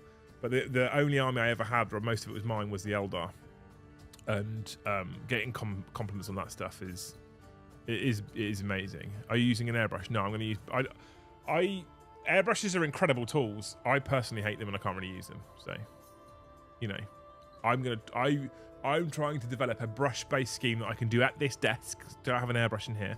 A brush-based scheme that I can do at this desk with Warhipster that looks cool. It's not going to be Golden Demon winning. It's never going to win Best Army at an event. It's just not going to happen. But I'm going to try and develop a scheme that looks cool, looks coherent, fits the kind of colours in the scheme that I want. There we go. Right? Black and red. So word bearer Eldar.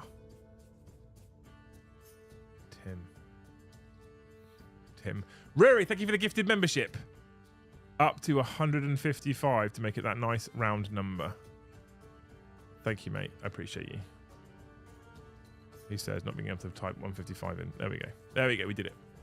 We did it, chat. 5 over. Thank you so much. Amazing. Xylate, thank you for the 5. The Wraith Knight reminded me of the one I built in 5th. I gave it an Arachnorok body. When I gave up the game, I donated to the local club. Sounds cool, though. That sounds fucking cool. Mitchell Hale, thank you for the 5.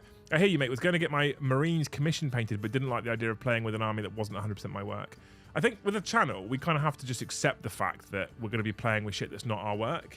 Because I'm a fucking incredibly slow painter. Honestly, I'm looking at this Eldar army.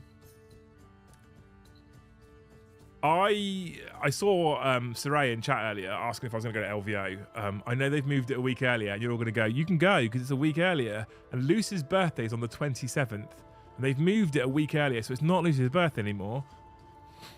You're correct. They've moved it a week earlier, and it's not Luce's birthday anymore. My eldest's birthday, James, is on the 19th of January. So moving it a week later would have been fine. A week earlier, it's still a no-go. My main kind of, at the moment in my mind, the one I'm going to really try and get to next year is Nova. I'm going to try and get to Nova. And then perhaps SoCal or something like that would be nice as well. So Nova, I'm led to believe is in September. This sounds mad, right? But Nova is in September, okay? So, you're going to go, how long do you need? But currently my intent is to get the Eldar Wraith Army, at least the Eldar Wraith Army, up and running by Nova. And potentially take it with me to Nova. Earlier the better, but you can go to LVA. I can't, it's a week earlier. It's my eldest's birthday. I'm not going to be, I'd probably rather miss Luce's and James's, and I don't really want to miss either, so. Well, the Twitch gig enabled you to finish it Eldar in 3 months. Well, I'm certainly going to use it for that, but I don't know if it will. If you don't know what he's talking about, by the way, !Twitch in the chat. We've started hobby streaming on Twitch. Twitch have offered us a contract. They've offered. I'm straight up with everybody. Twitch have offered us some money to come onto Twitch and stream unique content that can't be used on YouTube as well. And so I've started using that to hobby to give me some kind of hobby-based enthusiasm and some actual dedicated hobby time. I have to stream a minimum number of hours a month to be able to earn the money that they've offered me. So it's not like it's just, here's some money, do what you want. I have to do a minimum number of hours, which means that I'm going to have to force myself to sit down and build Eldar, which is good. That's a positive thing. So I'm going to use that. Bring your kid to LVO. Kids love Vegas. Come to BAO. If BAO is better than SoCal, Meg, I'll do BAO. I don't mind. At some point, I might get to LVO though. Don't you think GW will nuke Eldar soon? They haven't stopped owning. Why do you call the studio the Great Hall if you do not like my Space Wolves the most? What do you mean your Space Wolves? What about Fear the Dark? I love Space Wolves. It's on Joe's list of things to build and paint. And I call the studio the Great Hall because we literally designed it on a Great Hall. Thanks for the 10, by the way, man. You're a hero. I feel like it looks like a Great Hall. I think we did a good job there, right? But Joe has got, so we originally dug out the Sisters as being the next major project, and then we got donated to the Sisters Army for now. And so what we're probably going to do is switch to Space Wolves in the very near future and get Joe to paint out the Space Wolves. So anyway, Will I Really Am. I keep missing your name because you're in a sea of blue and green. Don't you think GW will nuke Eldar soon? They haven't stopped owning, and that makes GW balance look bad. Oh yeah, 100% will. I welcome it, to be honest with you. They've been nerfed 2 or 3 times already. And actually nerfing Eldar to being a lot worse than they currently are is something that I welcome, simply because I want to get to a point where I can walk to a table and people don't go, ugh, Eldar. Or at the moment, a stream. Like, streaming with Eldar at the moment, my favourite faction in the whole of 40k, and I am remiss to kind of use them on stream. I sort of normally choose not to use them if I can. And the reason being is because I know for a fact that when I stream with Eldar, we get lower audience numbers. A lot of people don't turn up to watch them because they think it's a sealed deal.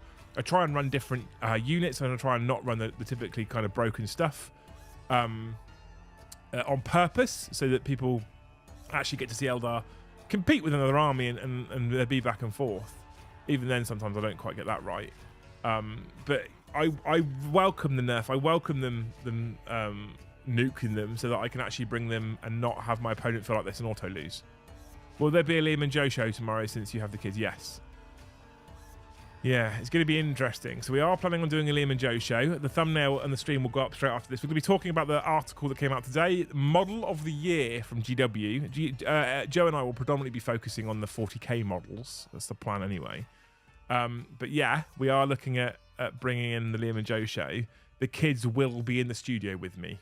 Okay, so I'm going to put them in my little office bit that we've built with the painting desks are. They're going to have nice little comfy computer chairs and the little iPads and stuff for the hour and a half of the Liam and Joe show. And hopefully, for that hour and a half, they won't fight each other, spill drinks all over the desk, throw food on the floor, or come and ask me questions. They might. I'm going to warn you now, you may have another rogue child appear during the Liam and Joe show. However, we are going to be doing a Liam and Joe show because it's new content that I've added and I don't want to miss it. Once the Liam and Joe show is finished, I'm going to go into prepping the stream in the evening for the team, which is Brom versus Paddy, Joe on the deck, and it is chat plays. And if you lot make it one of the most lucrative chat plays ever whilst I'm not there, I won't be impressed. All right? Just saying. They need to be doing their homework. They're homeschooled, Trout. All of their work is homework. So yeah, so they're going to be there. We will be doing Liam and Joe show. There's a chat plays in the evening, and then the next piece of content after that will be Friday, which will be the 40k After Dark show, which I'll be sat here for. Luce is due to walk through the door at like 10 p.m. on Friday, so mid 40k show, mid 40k After Dark, I'm saying. Will I Really Am. I do feel for the passionate Eldar players who deserve nice things and to enjoy the game like the rest of us, and I hope the upcoming nerf makes them fun for you and your opponent finally. Yeah, thanks, man. I appreciate it. I can still have fun with Eldar because I don't care about running trash units because there's not a unit in the Eldar book that I don't like. This is when you know a faction's your favourite faction. There is not a unit in the Eldar book that I don't like. I love all of them. I think that I love every unit in the Eldar book. There's a single one that I don't like. So I will happily run trash units, and I will happily go, you know what? I don't need a Spirit Seer with all of those Wraith Guard to make them that much better. I'll just hit on 4s. Cool. That's fine. You know. Yeah, like I will happily use Aspect Warriors that aren't the best. I'll happily run Banshees that are a bit pap right now. They're just not very good.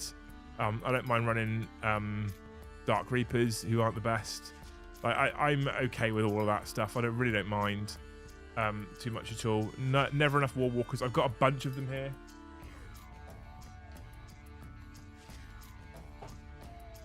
Might have moved a load of them off to the studio. Oh no, they're in. So I have. Can I show you everything in these? I have this tray here, which is the current in progress Wraithguard pieces with some Warlocks and a Farseer and some Wraithguard to go with those Wraith Blades.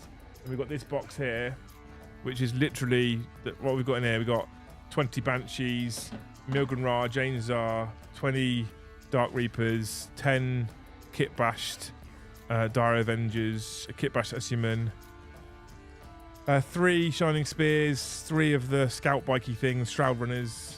That's that one. Oh, and 15 Rangers, obviously. Despite the fact that everyone tells me Rangers are bad.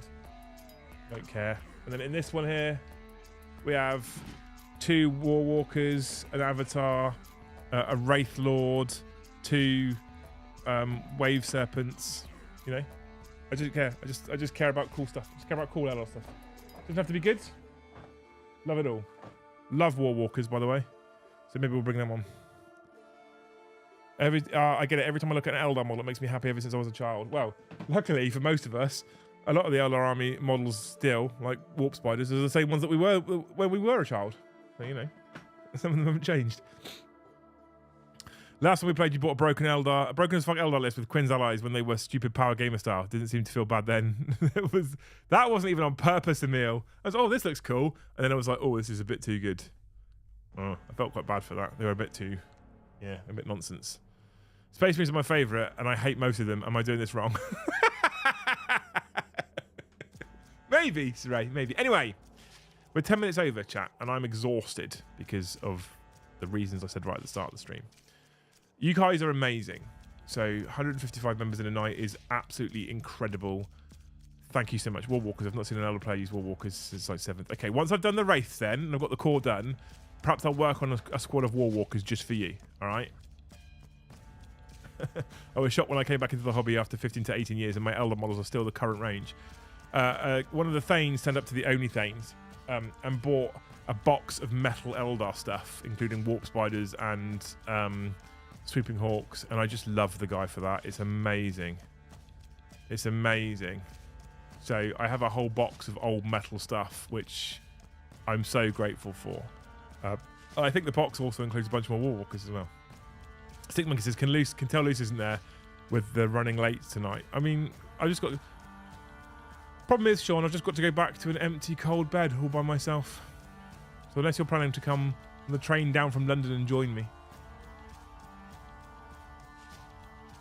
Probably shouldn't offer that. You probably will. So, you know. Anyway, how has this human not got a new model? What the fuck? Best unit in the Codex and one of the oldest models. I've kit bashed one. And by the time I finish painting him, or even get started painting him, guess what? They're going to release a new one, probably, because that's Games Workshop.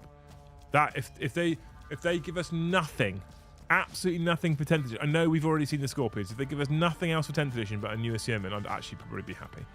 Anyhow, thank you so much for all of the memberships tonight. You people are absolutely incredible, and thank you for all the likes. Almost everybody watching has probably liked. 300 people still watching. 277 likes. Can we get that like counter to over 300 by the end of the stream? That would be amazing. Just 23 more people click that like button for me. That's incredible. Thank you so much to all of the gifters, and thank you to all of the likers. Thank you also to all of the super chatters. Not forgetting 10% of our super chat revenue will be going to Models for Heroes. 10% of our super chat profit, will be going to Models for Heroes. So big shout out to everybody who's donated via super chat as well. It's incredible. I am trying to get to a point where I can confidently and comfortably, Jesus Christ, how much mead have I drank? Take 2 nights off at the end of the month, one before and one after Christmas.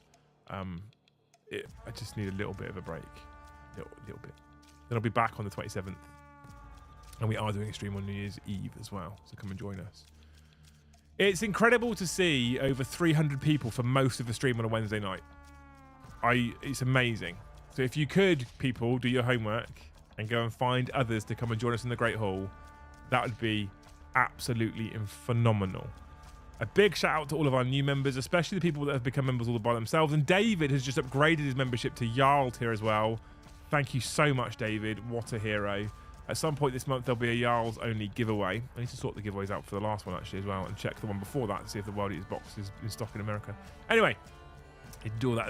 It's me work. Got to do more me work. It's always humbling, these streams. Over 300 people on a Wednesday night stream is incredible. Over 300 people last night in the game. The channel's growing. The Great Hall is growing. I feel like the Great Hall has brought more people in because it looks like we're a bit more of a professional outfit now. Until the cameras go on, obviously, and then completely not professional at all. Robert Mills, West Coast US. Robert, everyone on the West Coast US loves us, so why haven't you got a green name? Eh? Why? Anyway, that's it from us. I need to go to bed. I need to put the kids to bed. I need to get ready for tomorrow so we can Liam and Joe show it and do a live game of 40k. Hang out with us at 1:30 UK time tomorrow for the Liam and Joe show.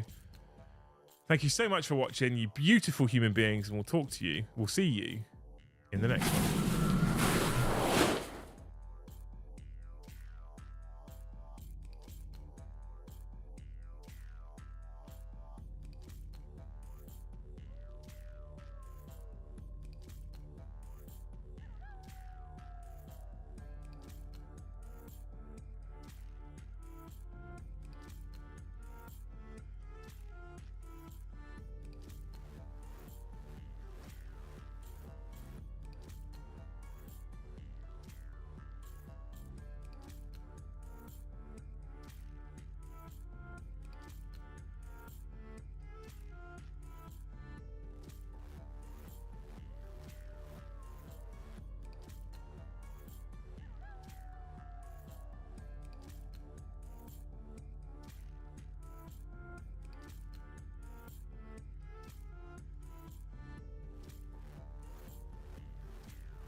We're going to play this game tonight now, Luce isn't here.